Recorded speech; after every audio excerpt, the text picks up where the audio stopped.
complicated project, right, than simply up, down, or somewhere in between. There's lots of stuff to explore. To help us get into the exploration of municipal amalgamation, right? Now we're about to get into it. I get to introduce Robert Bish to you. He is somebody who has been thinking about all the questions that you just asked for more than 50 years. He has been consulting to, writing about the organization, operation, and financing of local government, predominantly in Western Canada since 1968. He joined the School of Public Administration at the University of Victoria in 1979 and was really instrumental in bringing what has become known as a service-based approach to Canada, and wrote a seminal book called Local Government in British Columbia. So I think we got our guy, right? He has also, more recently in 2016, published a report, which we'll be happy to share with you, governing Greater Victoria, the role of elected officials and shared services. So he has turned this cube upside down and around a bunch of times over the years. We've asked him just to tell us in about 30 minutes, so what do we mean when we say amalgamation? What are the different flavors of it? What can we learn from some of the history in this province of amalgamation? So, Bob, come on up, please. There we go.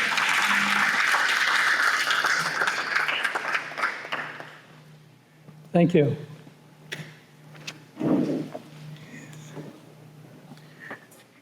I've had a home in British Columbia since 1968. Some of you are probably younger than that. But I made my reputation in the United States in the big research universities, Washington, Southern Cal, Maryland. And then Rod Dobell came to the School of Public Administration in Victoria. And Rod was an elite economist that everybody heard of, coming to Victoria, which was his home. And his brother was the city manager of Vancouver, Ken Dobell. So he wanted to start a program on local government at the University of Victoria, which it had never had. And they went out and recruited, and I had turned down an offer at UBC and decided this was a great place to live. I had a home on Cortes Island. I had a sailboat in Bellingham Harbor. It wasn't a hard decision as to come back, and I could bring a friend. So I brought Jim McDavid. Jim is the leading survey researcher on local government services in Canada, and he did his dissertation under a Nobel Prize-winning economist in Indiana, whose specialty is local governments and environmental issues at the local level.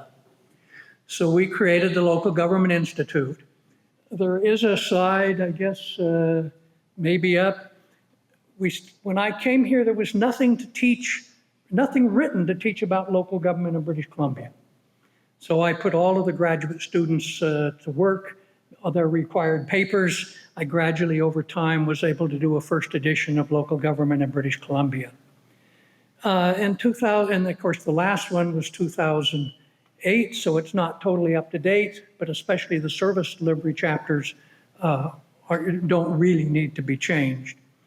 In 2001, C.D. Howe approached me. That's a Toronto think tank, because they were having a lot of amalgamations in the East. They asked me to do a summary of what was known. All of those references are in that. All these publications are online for free. Local Government of British Columbia from the Union of BC Municipalities, Local Government Amalgamations from C.D. Howe, and then we decided to do a book called Governing Greater Victoria. Remember, I retired in 1998, but professors never really retired. And we got that out in 2016 with the help of Jim McDavid and Brian Walliser. Actually, for this presentation, I'd hoped they were closer than me. I'm down in Tacoma right now. Jim's off in Alberta and Brian is off in England. So I got elected. what do I click to make this go? Or you, let's go to the next one. Now, I'm an economist. Jim Why this McDavid's is a not political working. scientist, but you'd never know it. There we go. Andrew Sankton is, I would regard, the leading political scientist on local government in Canada. He's at Western Ontario. Western Ontario has the best master's program in local government, but it is dominated by political scientists and not as good on service delivery. Andrew covers it, and much of my ideas will come from working with Andrew, especially in our study of the Halifax amalgamation, where we got a grant and then went in and studied what actually happened. And that was kind of unique to actually go in and see an amalgamation of that scale. 1 second. Okay. I'm gonna get the clicker working. Okay.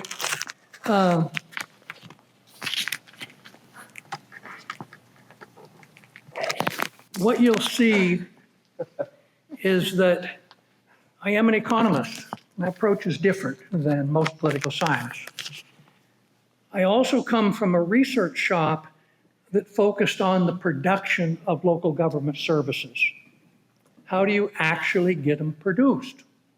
This was relatively new back in the 1970s, and it came out of the California studies that realized that they set out to amalgamate a bunch of California cities and discovered that they already had all their services integrated.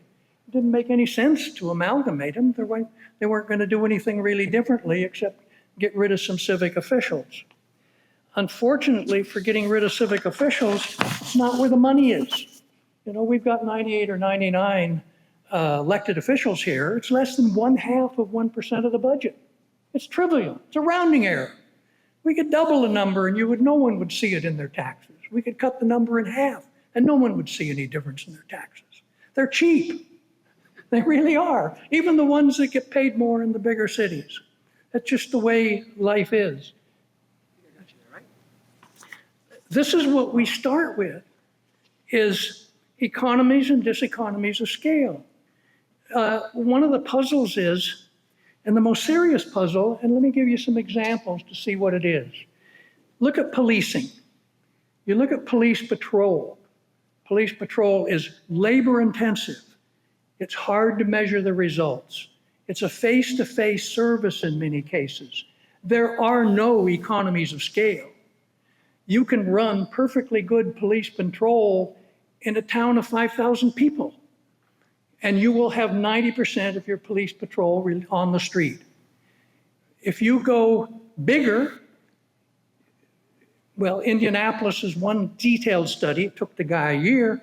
Half of their police patrol people never leave the office. They manage the other half. And police are hard to manage. So you just keep adding layers of middle management. But go look at dispatching. A dispatcher can dispatch for several small departments. You need jails. Well, you can have a jail cell behind the dispatcher, but when you go to jails, you got some capital intensiveness. When you go to crime labs, you have some real capital intensive with a very small number of people, and you can measure it. There are true economies of scale in crime labs. And when you go to information systems, we need information systems that are not only nationwide, but we go clear up to worldwide information systems when we deal with public safety. There is no way any one-sized organization can provide all of those services efficiently. We go to water supply. Water supply, we have a big reservoir out in Souk, but a relatively small government can distribute water, and our old municipalities do. Our newer municipalities go ahead and have the CRD distribute the water within their regions. Water is relatively simple. We can measure it. Capital intensive. It's continuous.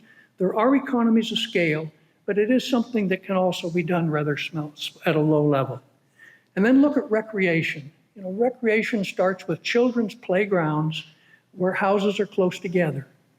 And it goes up to swimming pools, gymnasiums, which are too big for small governments, unless you go to the Oak Bay Rec Center where they also have a bar and cover most of the cost with user charges. And so what do we have here? We have the Panorama Center for the Peninsula. We have the Juan de Fuca Center for the Western Communities. And both Saanich and Victoria, which are bigger municipalities, can provide those kind of things. And then we go to regional trails. And we go to big regional parks. And then we go to the province for the provincial parks. And then we go to the feds. We just need multiple sized organizations to deal with services. And we can go through and do in the book the different economies of scale related with each or one. The conclusion is each service is made up of many different activities that may possess very different characteristics that determine the scale for which it can be produced most efficiently. The result is no single organization is the efficient size to produce all activities making up a service. I would add two other things that turned out to be really important. And that's different cities use different technology internally. They bought their budgeting software from a different company. They've got the permitting software from a different company. That stuff turns out to be really hard to integrate when you bring groups together. They're functioning okay on their own, but you try to bring it together and it doesn't work very well. The best single example of that is Halifax. 4 governments. Consultant says you can bring those things together for $9.8 million. They hadn't finished at $40 million. If you've got to have an IT person who knows to go look from the very beginning. That's life. And the other thing is just simply culture of producing organizations. Some organizations' culture is critical. Policing, the culture that your policemen have with your citizens is critical. We have very different cultures in our municipal police departments here in the capital region. And to give you an example, the RCMP, serves most of the region. When View Royal was unhappy with its RCMP because they were not community oriented, they got a bid from Saanich for Saanich to come in and do its policing because Saanich does have a reputation for community orientation. And Saanich was going to cost one more policeman because Saanich polices at a higher level than the RCMP does. But the cost of one more policeman, they said, okay, so what View Royal do? They went and told the RCMP, unless you change your practices, change the detachment commander, we're going to switch. And they leveraged the RCMP to do what they want and have presence in their city hall and begin to act like a community-oriented police detachment. So there's a lot goes on here that's kind of out of sight. Now, the next, do we actually produce here? Some in-house. Generally, the older municipalities, Oak Bay, Esquimalt, Saanich, Victoria, do a lot of production in-house. Less for Esquimalt and Oak Bay because they're smaller, so they find it more efficient to contract out more often. Contracted with another local government, for instance, Oak Bay contracts all its overhead policing services with Saanich. So they won patrol, but overhead they buy from a bigger department. Esquimalt and Victoria got merged by the province. You will occasionally read that Esquimalt's still unhappy about that, okay? It's different when you voluntarily make an agreement than when the province squashes you together. We use a lot of volunteers. We still have volunteer fire departments in the Western communities. They're not really all volunteer because they have to be paid when they're fighting a fire to bring them under workers' comp and municipal insurance. But they're volunteers otherwise. And then we transfer responsibility to boards, commissions, or different governments. The Western communities have their own association for the Juan de Fuca Center and Recreation. The 3 northern communities at the Panorama Leisure Center do it through the Capital Regional District. We have all kinds of sub-regional and regional activities through the CRD.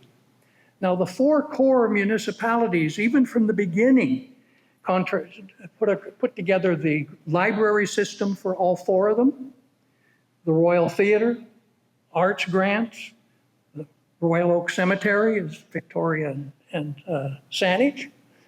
So they've been sharing for a long time.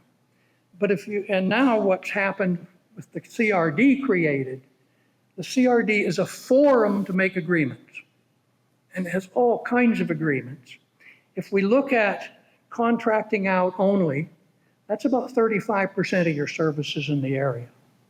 And then when we begin to look at the CRD, a big study that went into Toronto, Winnipeg, Regina, the big cities concluded there's more sharing of service relationships in Greater Victoria than any other metropolitan area in Canada.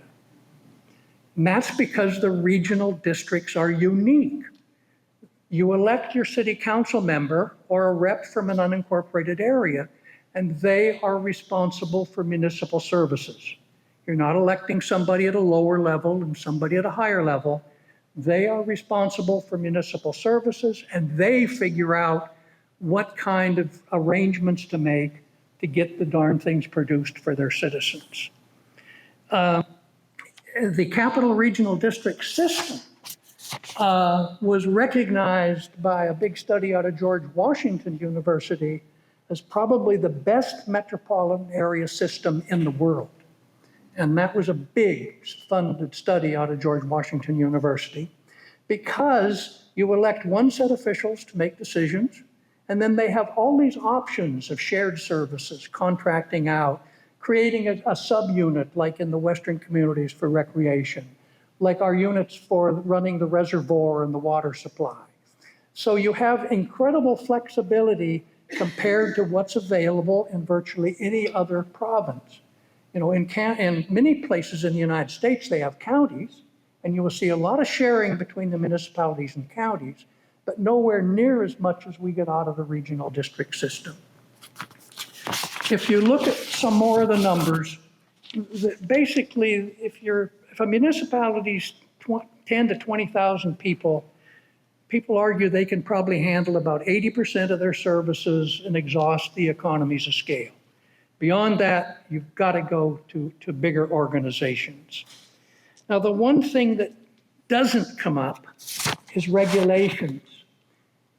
Regulations don't get included in the studies because they're cheap to the government, but they can impose very high costs on people subject to them.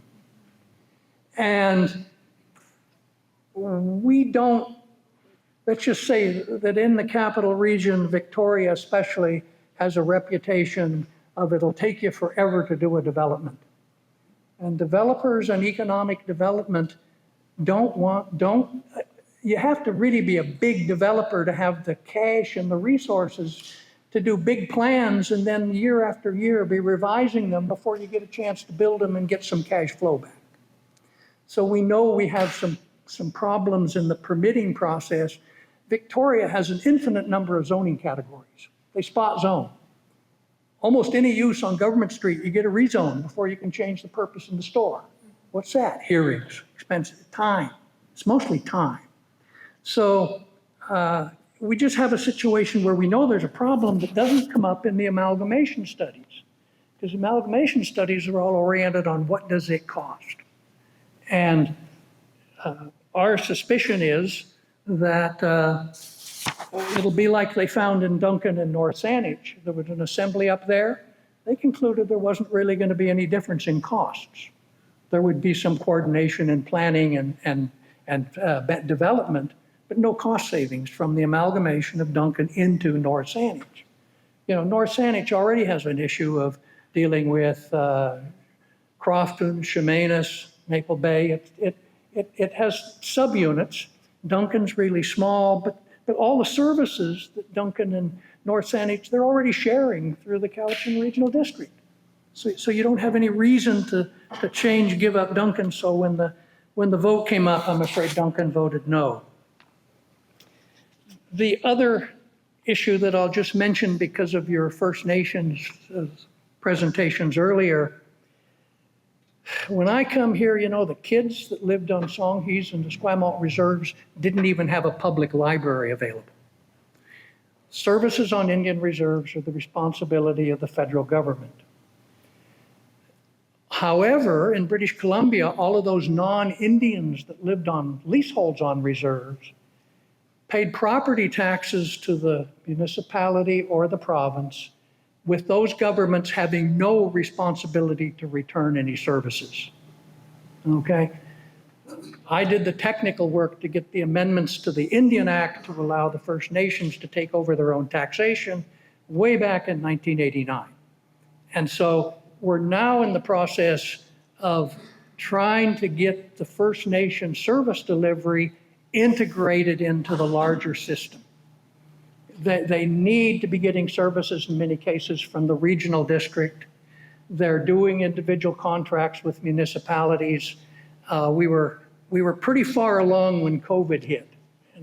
And I think those will continue, although I won't be involved anymore. I like my winters in South Florida. One thing that's very important is how our services are financed.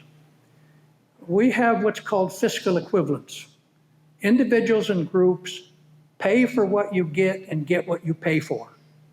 All sub-areas in the regional district pay the property tax or the user charge for the service they get. We have very few opportunities for you to get something with other people's money. That creates an amazing amount of stability. You want more sidewalks? Pay for more sidewalks. Don't pass it off to somebody else. We're not quite as good within Victoria and Saanich, but it's a good system. The other area on finance that's really important, when you begin to discuss amalgamation, are fiscal shifts. The tax revenue from business and high-rise apartments virtually always exceeds the cost of providing municipal services to those uses. So it's your business taxes and your residential on high-rises that generate surplus revenue. That is something that historically Victoria got enough excess revenue from its being dominant in business tax revenue that we didn't need to worry about the social service problems in Victoria because it had the revenue if it wanted to deal with them. We didn't need to go into the residential communities and say they should pay more to help Victoria because our residential communities didn't have a business tax base, just the residents were paying property taxes. Our municipalities generally tax businesses at 2 to 3 times as much as they tax a municipality. So that needs to be relooked at. I looked at it some time ago, clearly needs to be updated. Okay, let's move on to the area that I don't do as much work in myself. And these, the political end, so to speak. If you look at the description that came early this morning, the streetcar suburbs, Oak Bay thinks they're different than Victoria, and they are. Average value of a house, all sorts of things. Oak Bay's a high-spending municipality, but they're willing to pay for their services. Esquimalt thinks they're different. No question about it. I don't know, because when I look at Victoria, there's 9 different community centers with plans. Victoria's differences are inside the municipal boundaries. So are Saanich's, but I lived in Gordon Head and I didn't feel a real strong identification there. But there's other people in Saanich that do. I now live in James Bay when I come. There is an identification there. So when you look at the municipalities, what happened in the Western communities? The province had a vote on incorporating all the Western communities at once. They voted it down. What did they do immediately? Highlands, Machosen, Langford, Colwood voted to incorporate themselves because they saw themselves as different from the other. Colwood was the upscale golf course, country club, castle. Highlands didn't want anything, okay? Langford was dog patch. This is before Costco. And Machosen wanted farms. People forget that earlier Central Saanich broke away from Saanich because Central Saanich wanted farming. It didn't want to be a commercial suburb. These municipal governments are the communities. They are the communities, and they're represented. So that it's important to pay attention to the fact that in the cities, big cities, and neither Victoria or Saanich are frankly very big, your problem is identifying the neighborhoods and bringing them into the system. We had an attempt in Winnipeg in a two-tier system, and all the communities got eliminated. They could not find a voice in the big system, mainly because when the system really gets big, it's run by the bureaucrats, not the councils. And the communities were a nuisance. Let me just summarize what I see then here. I see 13 communities, 90 some elected officials. Some people think there's too many, too few, but that's not the way an economist looks at it. We want to know, are these communities organized so that they can express their preferences for the public services they want? Machoden doesn't want sidewalks. Oak Bay does. As long as they're willing to pay for what they get, that's fine. That's as far as we go. And so I'm not bothered by the fact that there's 90 some elected officials when they're less than 0.5% of the total spending. It's just not where the money is. When I look here and I see really difficulty in costing out a transition of any kind. I've done incorporation studies for Lanceville, for View Royal. We can do a current status, we can do a after, we don't know what it's causing cost in between. That was the screw up in Halifax. They didn't know what it was going to cost to make the change. And there's been no savings. The consultants said they would save money. That was a pipe dream. You never save money with a bigger bureaucracy. So we just have a problem. And we also have a problem in labor relations because everything goes up to the higher scale.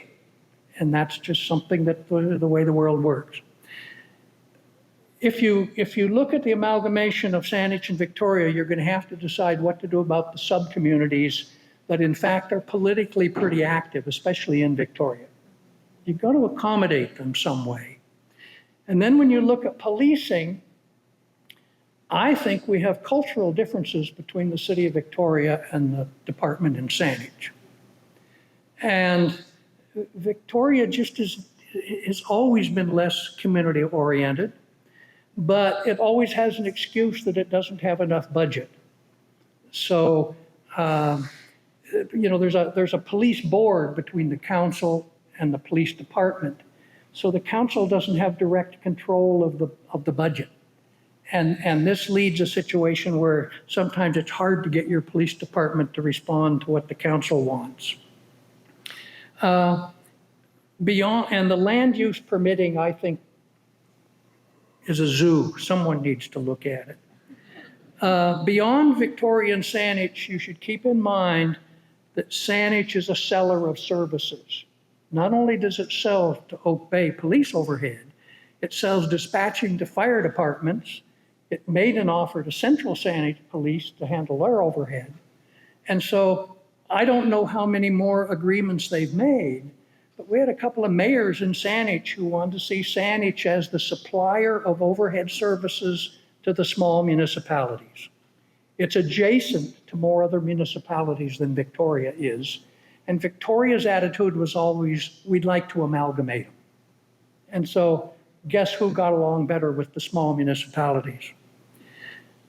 The thing that's missing here, and just two more comments, is a regional transportation authority.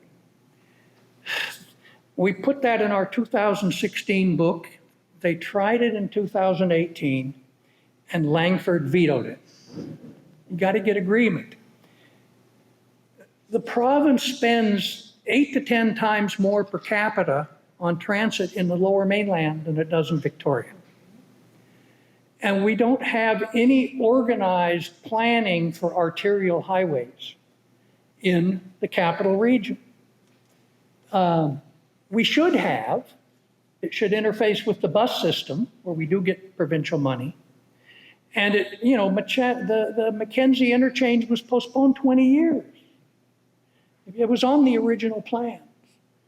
The highway department screwed up on the Malahat. These are provincial because it's outside. we got a whole bunch of people on the Malahat that can only get on the Malahat going one direction. They forgot an access point.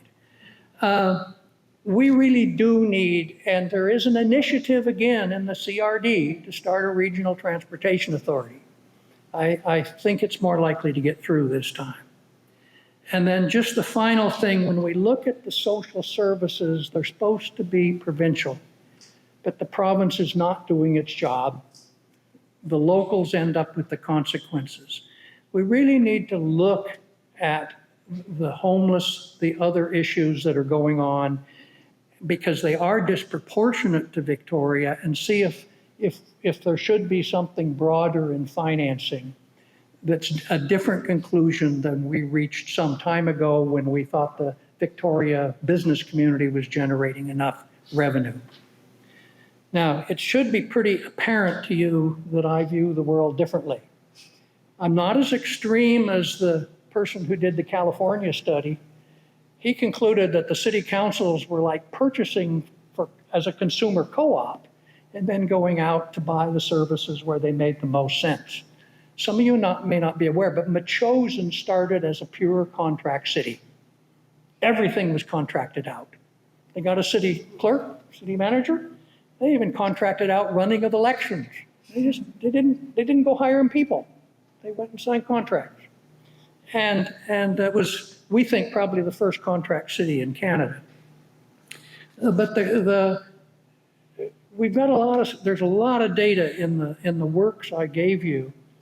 And the conclusion of the largest statistical study in the United States is that metropolitan areas that are comprised of a multiplicity of governments, especially small governments, but have an overhead government of some kind, is where the local governments spend the least.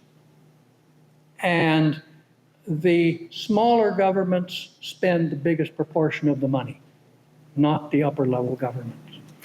The references to those studies are in the works I've given you. You can get them online. Some of you probably have a pretty good academic background where you'd be curious about reading them. Others of you can listen to those who read, but the money is in the services. And you've got to pay attention to how they're produced.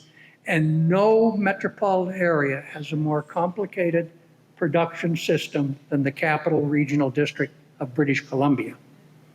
And so you've got quite a bunch of tasks ahead of you. Ladies and gentlemen, Bob Bish.